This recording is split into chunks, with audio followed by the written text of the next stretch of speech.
Hey guys, in this video I'm going to show you how you can fix your Spotify Wrapped not showing.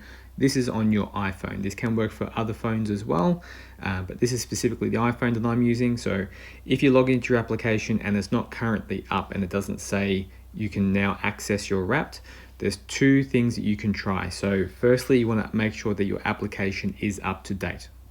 So over here in the App Store, in the top right hand corner, I'm going to tap on my icon, and then from here I'm going to scroll down.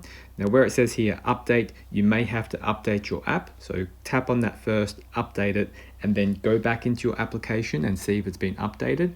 Now if that doesn't work, your other alternative is to use your Chrome browser or your Safari browser. And then from here, you're going to type into your search bar, Spotify Wrapped 2023. Then you're going to tap on the first option that appears, that is newsroom.com.spotify.com. Tap on that first option. That will bring you through to this page here. And then where it says here, click for your 2023 Spotify Wrapped. Tap on that, and that will redirect you to your Spotify Wrapped. That is all. If you found this helpful, make sure you like and subscribe.